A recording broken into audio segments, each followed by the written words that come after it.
Bonjour tout le monde et bienvenue dans cette nouvelle vidéo. Donc aujourd'hui une vidéo Amiga. Aujourd'hui on va parler de l'Amiga 1200. Souvenez-vous de cet Amiga 1200, j'ai fait des vidéos dessus. C'est un Amiga qui m'a été offert. Une fois de plus, un immense merci pour ce cadeau. C'est un super cadeau. Et donc c'est un Amiga 1200 qui est assez proche de la machine d'origine. Ce qui a été fait dessus, donc les condos ont été changés. Le boîtier il est neuf, donc c'est les boîtiers de A1200.net. En blanc, il est vraiment sympa en blanc. Le lecteur de disquette a été changé, c'est un lecteur de disquette neuf. Donc ça c'est cool parce que j'en ai pour un paquet d'années en lecteur de disquette. Et surtout je veux l'utiliser en lecteur de disquette. Et il y a une carte accélératrice qui a été rajoutée dessus. C'est une petite carte et ça je trouve ça vraiment nickel. C'est pas, voilà, c'est pas une carte ultra puissante. Ça reste un 68000 EC020. Mais au lieu d'être cadencé à 7 MHz, on peut monter jusqu'à 40, mais c'est plus ou moins stable. Là, je crois que je l'ai monté à 26 MHz. Il y a aussi donc un mappage du kick, chose qui voilà, évite de flasher tout le temps des kickstart. Donc mappage du kick, malgré que je pense que je vais le laisser finalement en 3 points. Je vais vous expliquer après ce que je compte en faire. Et bien sûr, l'ajout de la fast RAM, je crois que c'est 8 mégas de mémoire de fast RAM, donc ça c'est nickel. Donc assez proche de la config d'origine, et ça je trouve ça vraiment sympa. C'est pas comme, comme celui-là, je vous l'ai déjà montré plein de fois, mon 1200 de compétition, où là, voilà, on est très loin de la config d'origine, donc pareil, boîtier neuf, clavier neuf, j'ai plus de lecteur de disquette, j'ai un HXC qui s'affiche ici. J'ai une prélude pour le son, donc une carte son différente. J'ai une Division MK2 RC pour une sortie là en DVI. Voilà, je me souviens bien, hop, ici en DVI. J'ai une Vampire 1200 avec une prise HDMI pour une sortie en RTG, ainsi qu'une prise réseau qu'on voit là et un lecteur de carte SD. Voilà, donc celui-là c'est top compétition, je le laisse comme ça, il m'intéresse vraiment comme ça. Celui-là, hop, je compte le laisser le plus proche possible de la machine d'origine pour pouvoir justement utiliser beaucoup d'originaux, parce que j'ai pas mal d'originaux, utiliser surtout des disquettes, et pouvoir tester différentes choses en étant le plus proche possible de la machine d'origine, parce qu'au pire, je coupe juste la carte d'extension si je veux être sur le 1200 de base, et ça, c'est vraiment quelque chose qui m'intéresse. Être vraiment le plus proche, donc avoir une compatibilité à 100%. Donc bien au-dessus de l'AV4 qui n'a pas une compatibilité à 100%, mais non plus le Core Minimig sur le Mister, le Minimig tout court qui n'a pas une compatibilité à 100% en version 1200, et puis tous les autres choses qui existent, WinUAE, Pistorm et tout ça. Non, là je veux vraiment un truc le plus compatible possible de la machine d'origine. Et si aujourd'hui je vous fais une vidéo, c'est parce que j'ai acheté 3 choses pour cet Amiga 1200. Et oui, j'ai quand même décidé d'améliorer certaines choses. On va aller dans l'ordre grandissant, on va dire. Allez, première chose, j'ai acheté ceci et le petit autocollant Commodore 1200 parce que voilà, je trouve ça beaucoup plus beau. Les boîtiers A1200.net sont fournissants. Donc voilà, je trouvais ça indispensable d'avoir le logo Commodore Amiga 1200. Ça, c'est juste pour petit plaisir. C'est le même hein, que j'ai mis là sur celui-là. Voilà, c'est exactement le même. Hop. J'ai acheté ensuite un petit module RTC, donc qui se clipse dedans. Ça, je vais vous montrer comment clipser. Avec une pile, donc ça permet de sauvegarder la date et l'heure. Et ça, c'est sympa parce que il ne sera pas connecté à Internet. Donc, je ne vais pas pouvoir synchroniser la date et l'heure. Comme ça, la date et l'heure va être synchronisée tout le temps avec. Donc, c'est pratique parce que si je veux démarrer sur le bureau, la gestion des fichiers, tout ça, je trouve ça vraiment bien d'avoir la date et l'heure qui est nickel. Donc voilà, ça coûte vraiment pas cher. J'en ai profité en passant commande. Je l'ai pris en même temps. Donc, petit module RTC. Et donc, pour le gros de la commande, eh ben, c'est ceci. Voilà, je me suis acheté une Invision MK3 pour mettre dedans. Alors, les divisions, je connais déjà, parce que dedans, je vous l'ai dit, j'ai une MK2 RC, donc une sortie de DVI. Et donc là, j'ai pris, bien sûr, le dernier modèle, qui commence à dater un peu, mais c'est le dernier modèle, le MK3, qui propose, voilà, des meilleures choses que la MK2 RC. Normalement, c'est plus facile à régler, c'est beaucoup plus fluide. Il y a directement une sortie HDMI. Alors j'ai appris hier, j'ai pas testé, mais j'ai appris hier que le son passait aussi par le HDMI. Et ça serait vraiment dingue. Donc ça, on va tester tout à l'heure. Et donc voilà, si j'ai pris l'Inivision MK3, c'est pour pouvoir le brancher sur un écran moderne, puisque la sortie Péritel sur un écran moderne, c'est pas ce qu'il y a de mieux, c'est pas ce qu'il y a de mieux, et passer par un OSSC ou autre, voilà, c'est pas non plus ce qu'il y a de mieux, le meilleur rendu image pour moi, sur le 1200, sur un écran moderne, c'est passé par l'Inivision. Voilà, l'Inivision, c'est vraiment un produit extraordinaire au niveau du rendu. Et donc maintenant, on va ouvrir le 1200 et on va monter cela. Donc voilà, le 1200 est ouvert. Donc ici, on voit la carte accélératrice, la AK1221LC. Ici, on voit que les Kickstart, finalement, c'est les 3-2-1 qui sont dedans. Je ne me rappelais pas, mais c'est les 3-2-1 qui sont directement dedans. Donc si j'ai des soucis d'incompatibilité, je flasherai le 3.1. Sinon, je vais rester en 3-2-1. Et ici, un petit lecteur de compact flash avec une carte de 8 Go, qui est largement suffisante pour l'utilisation que je veux faire de celui-ci. On va rajouter tout d'abord le module RTC. Donc j'enlève la pile. Hop, voilà la pile. Je la mets dedans. Elle est clipsée. Hop, je suis tranquille pour quelques années. Et celui-ci, il s'emboîte là. Voilà. Donc là, maintenant, j'ai une horloge sur mon 1200. Et ça, c'est vraiment chouette. Maintenant, on va brancher l'Inivision. L'Inivision, elle se plug ici. Hop. Donc voilà, ça, c'est bien plugué. Celui-ci, il se met là, dans ce sens-là. Hop. Hop. Hop. Et celui-là, dans le sens qu'on veut, soit sortie HDMI, soit sortie VGA. Moi, je vais faire sortie HDMI. Donc voilà, c'est vissé, il n'y a plus qu'à tout remonter. Et on va tester ça ensemble dans mon bureau.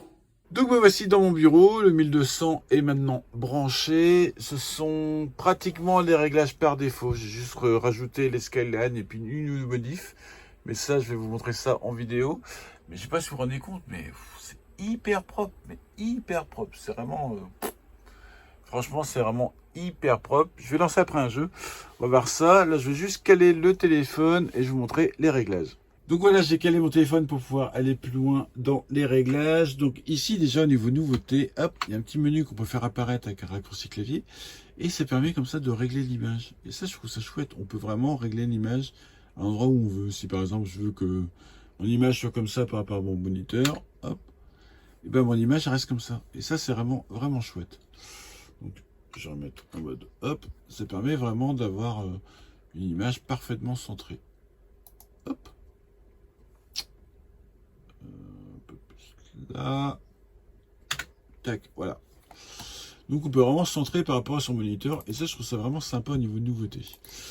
Alors, on va aller dans les réglages. Alors, comme pour la MK2, j'ai déjà fait une vidéo sur la MK2.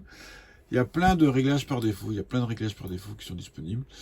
Et donc, on peut aller fouiller dedans. On peut en créer des nouveaux. On peut vraiment s'amuser avec à régler. Il faut vraiment le faire. Parce que par défaut, la MK2, par exemple, je la trouvais bien réglée. Je la trouvais pas fluide au niveau des scrolling et tout ça. Donc, j'ai vraiment pris le temps de régler ça. Vraiment nickel. Pareil, au niveau de netteté, il y a toujours moyen de gagner un tout petit peu. Même si c'est hyper net, on voit qu'il y a un tout petit peu de bavure. Il y a moyen de corriger. Il y a vraiment moyen de passer du temps. Vraiment passer du temps. Et de corriger ça. Donc, on peut régler comme ça ces modes. On peut ici aller là. On peut vraiment régler. Donc, on copie par exemple le mode. On crée un nouveau mode qu'on appelle comme on veut. Et on règle tout. Voilà, on règle vraiment tout. La fréquence et tout. On peut vraiment jouer sur tout. Et ça, c'est vraiment super chouette. Allez, je vais cancel pour l'instant. Je suis vraiment resté sur réglage par défaut. 800-600, j'ai juste apporté ici, donc ici pareil on peut régler comme on veut, hop, le placement de l'écran, j'ai juste moi rajouté un tout petit peu de skyline, voilà. Je trouve 3 c'est pas mal, après c'est vraiment les goûts des couleurs, on peut choisir la taille de l'OSD comme on veut, on peut choisir où on veut le mettre et tout ça, on peut choisir le temps d'affichage de l'OSD, là on peut faire comme 15 secondes, moi je trouve ça un peu gros, allez je mets 10, ok, on va aller dans le mode avancé, hop. Dans le mode avancé, donc ici on peut cocher le double buffer. Je vais le cocher, ça permet d'avoir normalement une image un petit peu plus fluide, un peu moins de déchirement. Par contre, on a un petit peu de latence, voilà. Donc à voir, à tester. Pour l'instant, je le coche. PowerCell, c'est au bout d'un certain temps, donc l'écran s'éteint. La synchro verticale, donc là pareil, il faut vraiment la régler. Je prendrai le temps de le faire. Graffiti émulation, bande de rire.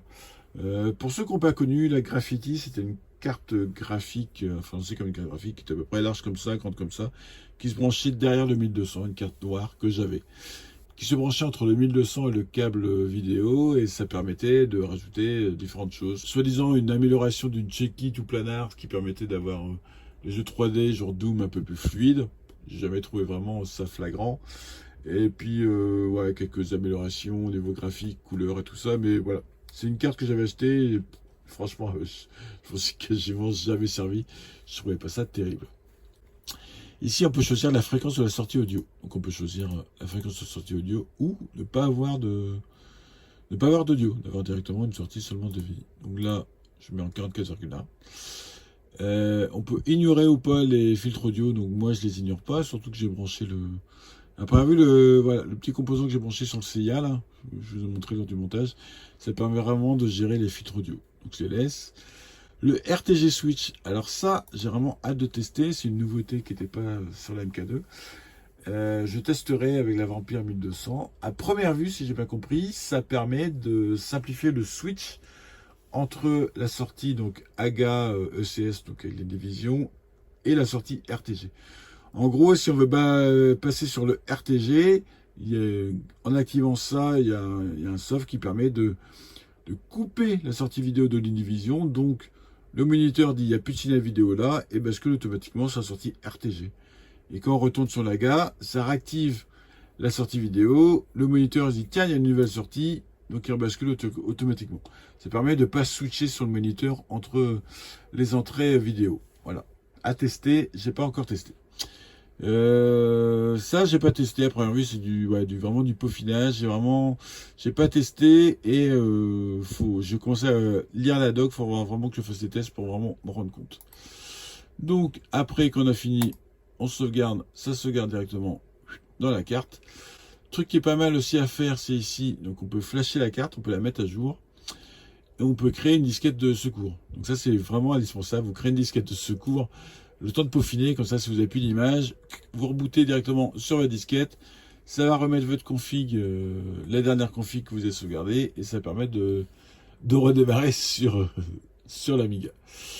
Donc on peut restaurer par défaut. Voilà, on peut restaurer, on peut faire différentes choses. Hop. Bon bah maintenant, on va tester un jeu, et je voulais tester un jeu justement où les scrollings verticaux sont importants. Donc, hop, j'ai retiré un petit flipper. Hop, je vais mettre les disquettes, j'ai démarré et on va tester ça. Donc, nous voici sous Pinball Fantasy. Le scrolling n'est pas fluide. Voilà, je ne sais pas si vous vous rendez compte, le scrolling n'est pas fluide. Ça saccade, ça saute, tic, tic, tic, tic, tic, tic. Donc voilà, comme la MK2, par défaut, ce n'est pas parfaitement réglé. Et ça, c'est vraiment dommage. C'est vraiment dommage ces petites saccades. Donc, je vais devoir passer, comme la MK2, du temps à régler cela, mais je sais que je vais avoir un réglage parfait, parce que j'avais le réglage parfait sur la MK2, vraiment parfaitement fluide, aussi bien en scrolling horizontal que vertical. Donc je vais m'amuser à peaufiner ça, ça va prendre un peu de temps, je vous montrerai ça dans une prochaine vidéo. En tout cas, je suis hyper content de cette carte, le rendu est vraiment hyper propre. Gros point rouge, par contre, bien sûr, le réglage. Le réglage, à première vue, c'est juste vraiment, si mes souvenirs sont bons, c'est à cause du 50 Hz, c'est à cause du PAL. En NTSC, ils n'ont pas toutes ces merdes. À première vue, c'est vraiment bien fluide, mais en 50 Hz, voilà, je sais que je m'étais bien pris la tête à régler. En tout cas, je suis très content de ces nouveautés, très content de cette carte. Allez, c'est tout pour cette vidéo. Bye bye tout le monde!